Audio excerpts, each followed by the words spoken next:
Hey guys, so I've got some new things from the Inkey List, which just came out recently. Sorry, my nails look terrible. I'm going to fix those tonight. But anyway, I didn't have time to yet. So, Inkey List came out with several new products, which I've been stocking since I saw them initially on the Cult Beauty site, which was a couple weeks ago. And finally got my hands on them, so I thought I would give you my first impressions of all of them. And out of all the new products, I've got a clear winner and a clear loser. So, first of all, let me start with the clear winner. I really am liking their Vitamin C and EGF Serum. It's got 15% vitamin C, 1% epidermal growth factors, which I won't get into it too much now, but epidermal growth factors, just do some reading on them before you use them. That's my recommendation. They can't cause cancer, but if there is cancer there, it potentially could make it worse, and there's just not a lot of research on it. That's all I want to say. You make your own decision on it. This one is the clear winner. It's a nice vitamin C serum. It doesn't have a super long ingredient list. It's got a nice liquidy texture to it, which works well if you use it over a serum. And it works great under a moisturizer and under foundation. Typically, it's great to use it during the daytime just to give yourself some added UV protection. So this one, in my opinion, is a clear winner. Not a super long ingredient list, which the Inkey List is kind of known for, but it's got some good ingredients in there. One I'm not super excited about is the phytic acid. Some people can be potentially irritated by it, but that's a lower amount, and I really like the high amount of vitamin C, the packaging, no fragrance, no denatured alcohol. This one, out of everything new that I've had a chance to play with so far, is my clear favorite out of all of them. So one that might be worth checking out. They're all under $15, which is even better. Another one I'm liking so far is their Retinol Eye Cream. It's got a nice creamy texture. Actually, I used it under my foundation today, and it seemed to work well. It's pretty similar, in my opinion, to the First Aid Beauty, just in terms of texture, how it applies, and how it hydrates the skin and gives it some good retinol. That's my initial impression of it, although I'm sure once I have a month or two to play with it, I'll probably have a different opinion, but so far, like it. Hydrating, creamy, some good retinol. Let me go into the loser really quick. And I was really excited about this one, the Oat Cleansing Balm. This one, for me, it just didn't do a great job cleansing. It left a bit of a slippery feeling on my skin. And, yeah, I don't know. It just didn't feel like it rinsed well. It didn't seem to emulsify much.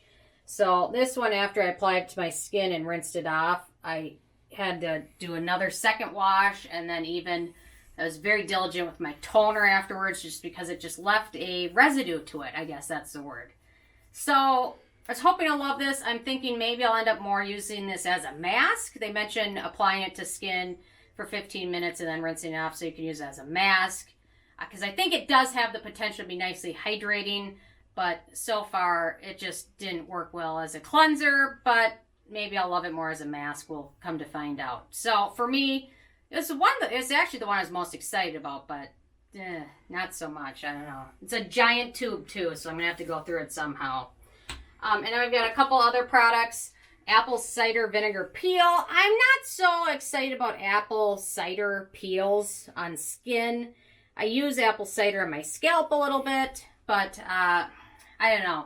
Apple cider has a tendency to be kind of vinegary, which vinegar can potentially irritate sensitive skin.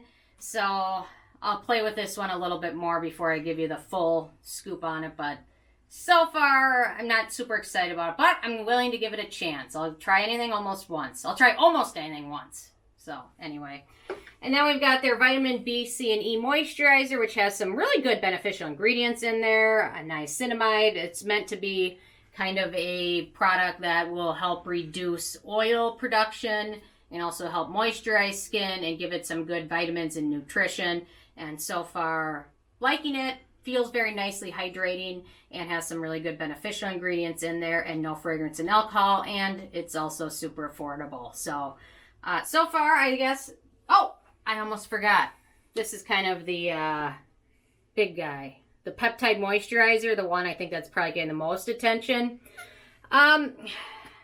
People are mentioning this as being a potential dupe for the Drunk Elephant Peptide Moisturizer or other good peptide moisturizers.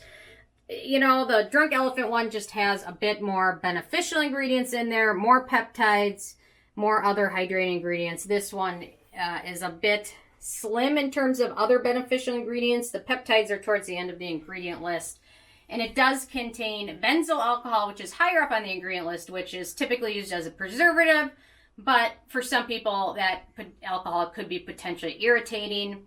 Benzyl alcohol also has a bit of an aroma, which is slightly noticeable with this. You can almost notice a bit of a scent immediately when you use it, but then it dissipates pretty quickly. So, so far, I like it. It feels hydrating. It plays well with other products. It's very affordable, which is nice. But I don't think it can ever, in my opinion, come close to what the Protini does for my skin. It's just not going to happen, I don't think. But I'm going to still give it a nice try.